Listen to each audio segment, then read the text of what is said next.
سراج doctor صاحب یہ بتائیے گا کہ پاکستان کی بنیاد کلمہ طیبہ ہے. قائد اعظم سے پوچھا گیا کہ قانون کیا ہوگا، فرمایا میں کون ہوتا ہوں طے کرنے والا. 1400 سال پہلے کتاب نازل ہوئی اور سنت و سیرت رسول صلی اللہ علیہ وسلم کی روشنی میں ہم آگے بڑھیں گے اور دنیا کو دکھائیں گے کہ پاکستان اس لیے بنا ہے کہ اسلام ایسا ہوتا ہے، کر کے دیکھیں. یہ قائد اعظم کا منشا تھا. تو آج جو کچھ ہو رہا ہے، article 38 social economic well being of the people, اس میں ایلیمینیٹ ربا ایز ارلی ایز پاسبل، سود ختم نہیں ہوا، صحت، تعلیم، روزگار کچھ بھی نہیں. اور ہم بٹے ہوئے مختلف فرقوں میں اشرافیہ جو ہے وسائل نچوڑ کے ان کے بچوں کی تعلیم و تربیت سارا کچھ باہر، ان کے ایسٹس باہر. کل میں دیکھ رہا تھا عراق کے ٹاپ لیڈرز 12-13 کی جو امریکن بینکوں میں پیسہ تھا وہ کہا گیا کہ وہ منجمد ہو چکا ہے، اب انہیں نہیں ملے گا. یعنی علی عبداللہ صالح یمنی کو دیکھیں، جن جن کے ایسٹس اپنے اسلامی ملکوں سے جو بلیک منی ہے یا اثاثے ہیں باہر ہیں، وہ ان کے کام بھی نہیں آتے. تو آپ کیا سمجھتے ہیں یہ اشرافیہ کا نظام، یہ جمہوریت جو مجبوریت بن چکی ہے، کیوں نہیں ہم خلافہ علی منہاج النبوہ کے ماڈل کی طرف لوٹتے؟ ہمارے ملک کا نام ہے اسلامی جمہوریہ پاکستان، لیکن المیہ کیا ہے؟ 75 سال بعد بھی یہاں اسلام نہیں ہے اور جمہوریت نہیں ہے، اور پاکستانی قوم بھی اب کہاں ہے؟ قومیتوں کے نعرے، لسانیت کے نعرے، مقامی شناختوں کے نعرے. اس کی بنیادی وجہ یہی ہے کہ قائد اعظم محمد علی جناح کی رحلت کے بعد اختیارات ان لوگوں کے ہاتھوں لگے. وزیر قانون بھی منڈیل بنا،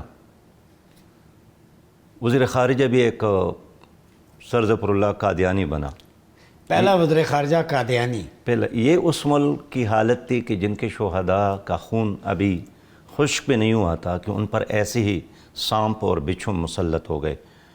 اور انہوں نے پہلا قدم جو اٹھایا غلط اٹھایا، کعبے کی بجائے کسی اور طرف اٹھایا. اور یہی وجہ ہے کہ اب جتنا بھی ہم اس راستے پر چلتے ہیں اپنی منزل سے دور ہو جاتے ہیں. آپ کیا کہتے ہیں؟ ہم نے قبلہ بدل لیا ہے، ڈائریکشن. جو کعبہ تھی وہ شاید واشنگٹن یا کہیں اور چلی گئی، وہی رہ گیا. پھر امریکہ نے ایسا کام کیا کہ ہمارے اوپر مسلسل انہی لوگوں کو مسلط کیا. اب آپ خود جانتے ہیں 1956 تک تو ہمارے وزراء جب حلف اٹھاتے تھے تو وہ ملک برطانیہ کی عظمت کے وفاداری کے ساتھ ساتھ اپنے منصب کا حلف اٹھاتے تھے. 1956 تک تاریخ گواہی دیتی ہے. ہندوستان کے وزیر اعظم آ گئے نا پاکستان کے دورے پر، تو ہمارے اس وقت کے جو گورنر جنرل تھے غلام محمد، ان کے ساتھ انگریزی میں بات کرتے تھے. تو اس نے ان سے پوچھا کہ کیا اب آپ آزاد نہیں ہیں؟ اب 75 سالوں میں ایک دن کے لیے بھی اسلامی نظام نافذ نہیں ہوا، 1 گھنٹے کے لیے اسلامی نظام نافذ نہیں ہوا، بلکہ 1 سیکنڈ کے لیے بھی 1 سیکنڈ کے لیے. باقی ہیں کتابیں تو آپ برطانیہ کے لائبریریوں میں بھی موجود ہے، امریکہ کے لائبریریوں میں بھی موجود ہے، ہمارے لائبریریوں میں بھی موجود ہے. میں ویسے ذاتی بات کروں، ایک بار میں گیا تھا سپریم کورٹ، 111 دن گیا تھا پاناما کیس میں. ٹھیک، وہاں ججز ہوتے تھے اور بڑے قابل لائق ڈسکشن ہوتا تھا. میں چاروں طرف دیکھتا تھا کہ مسلمانوں کے لیے فیصلے کا جو کتاب ہے وہ نظر آتا ہے یا نہیں آتا ہے. ہر کتاب کا حوالہ ہوتا تھا لیکن قرآن کا نہیں ہوتا تھا. ججز کی ٹیبل پہ قرآن نہیں ہے، قرآن نہیں ہوتا تھا. کوئی جج، کوئی وکیل بسم اللہ الرحمن الرحیم سے اپنی گفتگو کے آغاز بھی نہیں کرتا تھا. کیا یہ جج بسم اللہ بھی نہیں پڑھتے؟ آپ جا کر خود دیکھیں، اللہ ماشاء اللہ کوئی اپنی خوشی سے کرے لیکن کوئی نظام نہیں ہے. تو اب سورہ مائدہ میں اللہ نے فرمایا ہے نا کہ وَمَن لَّمْ يَحْكُم بِمَا أَنزَلَ اللَّهُ فَأُولَٰئِكَ هُمُ الظَّالِمُونَ. جو اللہ کے نازل بالعدل، جی اللہ کے نازل کردہ کتاب پر فیصلے نہیں کرتے وہ ظالم ہے، فاسق ہے، کافر ہے. تو یہ کن کے بارے میں؟ یہودیوں کے بارے میں ہے یا چائنیز کے بارے میں ہے یا ہمارے بارے میں جو ہے؟ ماننے والے ہیں، جو منصب قضا پہ بیٹھے ہیں. 25 کروڑ مسلمان ہیں لیکن آج تک ہمیں قرآن عدالتوں میں نصیب نہیں ہوا. ہماری معیشت ہے، صدر سے لے کر وزیر اعظم اور عام آدمی ہر کوئی جانتا ہے کہ سود اللہ تعالیٰ کے خلاف اعلان جنگ ہے. اور تجربہ بھی کر کے ہم نے تو دیکھ لے کہ سود کے ہوتے ہوئے ہم کبھی معاشی ترقی نہیں کر سکتے. علامہ اقبال نے 1931 میں فرمایا تھا کہ این بنوک این فکر چالاک یہود بینکوں کا جو نظام ہے یہ تو چالاک یہودیوں کا نظام ہے. نور حق از بندے سینہ آدم ربود, تاکہ انسان کے دل سے نور ختم کر لے. سودی نظام. اس نے آخر میں کہا ہے کہ چیست قرآن خواجہ را پیغام مرگ. یہ قرآن کیا ہے؟ یہ سرمایہ دار کے لیے موت کا پیغام ہے. قرآن سرمایہ دار کی کے لیے موت کا بالکل. پیغام ہے. Exactly. اس لیے کہ سرمایہ دارانہ نظام اسلام کے مقابلے کا نظام ہے. سودی نظام اسلام کے مقابلے کا لکی نظام لا ہے. یکون دولتم بین الاغنیاء منکم. دولت چند ہاتھوں میں مقید نہ ہو. آپ کی بالکل بات. نہ ہو.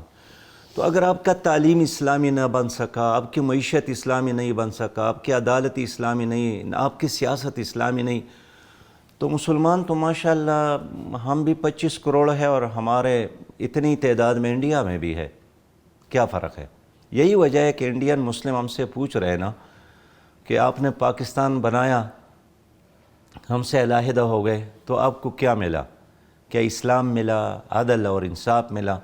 میں سمجھتا ہوں کہ اب تو خود سپریم کورٹ کے ججز بھی کہتے ہیں کہ ہماری عدالتوں میں انصاف نہیں ہے. اچھا سراج الحق صاحب, یہ پوائنٹ کلیئر ہے. برطانیہ امریکہ میں بڑے بڑے سینٹرز ہیں, اذانیں, نمازیں, آزادی تو ادھر بھی ہے, مساجد ہندوستان ہر جگہ پہ ہیں. یہ مسجد تک تو اسلام نہیں تھا. سیاست مدن جو ہے, آپ کی تجارت, معیشت, عدالت, سیاست سب اسلام کے تابع ہو, قرآن میں موجود ہے. انبیاء کی سیاست, ذوالقرنین, داؤد علیہ السلام اور باقی جتنے, طالوت علیہ السلام کا ذکر ہے. تو کیا وجہ ہے کہ سازش کے تحت سیاست کو الگ سمجھا گیا, اور پاکستان میں جو مذہبی طاقتیں ہیں بکھری ہیں, ووٹ بینک ادھر ادھر چلا جاتا ہے, یہ اکٹھی ہو جائیں تو کیا خیال ہے آپ کا کہ نظام بدل سکتا ہے؟ پہلے مرحلے میں اگر یہ سچی بات یہ ہے کہ جو دین کی بات کرتے ہیں نا وہ لوگ متحد ہو جائے, جو مسلکوں کی بات کرتے ہیں نا وہ متحد ہو جائے. باقی دنیا سے ہم بعد میں مطالبہ کریں گے.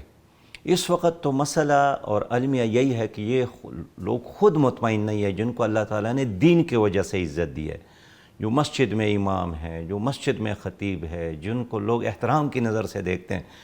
میں علماء کرام سے کہتا ہوں کہ خدا کے بندو, ایک آدمی اگر صدر سے ملتا ہے, وزیر اعظم سے ملتا ہے, وزیر اعلیٰ سے ملتا ہے, وہ وضو کر کے نہیں جاتا ہے, خوشبو لگا کے نہیں جاتا ہے, مسواک کر کے نہیں جاتا ہے.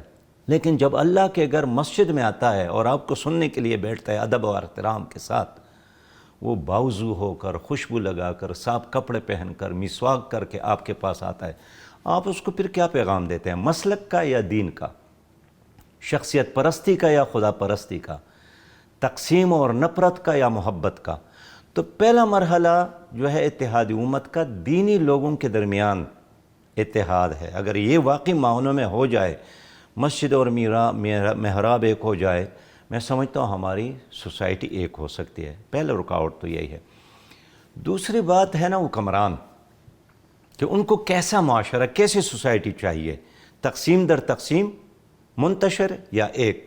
اگر وہ چاہتے ہیں کہ یہ معاشرہ بن جائے, سوسائٹی ایک ہو جائے, قوم ہم بن جائے, طاقتور ہم بن جائے, تو اس کا اتفاق نہ کسی شخصیت پر ہو سکتی ہے, نہ کسی پارٹی پر. اس کا اتفاق صرف ہے لا الہ الا اللہ محمد رسول اللہ پر. وہ نظام نافذ کرے, اس نظام پر سب کا اتفاق ہے. ایک آدمی کتنا ہی گناہگار کیوں نہ ہو, اس سے انکار نہیں کرتا ہے کہ ملک میں اسلامی نظام ہو. تو میں سمجھتا ہوں ہماری ترقی کے راستے میں بھی ہمارے حکمران اور یہ آپس کے اختلافات ہیں, اور ہماری خوشحالی کے راستے میں بھی یہی رکاوٹ ہے. فن لائنر پیغام یوتھ کو, نوجوانوں کو جو آپ کو فالو کرتے ہیں, ایک بڑی تعداد یوتھ کی ہے, مور دین 50%, ان کو کیا پیغام دیں گے؟ میں تو ایک ہی بات کرنا چاہتا ہوں نوجوانوں کو کہ 1000 سال ہم نے دنیا پر حکومت کی ہے, ہماری شاندار ماضی ہے. اس ماضی کو دوبارہ لیے ہوئے قرآن اور سنت کے رہنمائی کے ساتھ جدید تعلیم کو حاصل کرے, اور پھر نہ صرف پاکستان, ساری انسانیت اور ساری دنیا کو لیڈ کرنے کے لیے آگے بڑھے.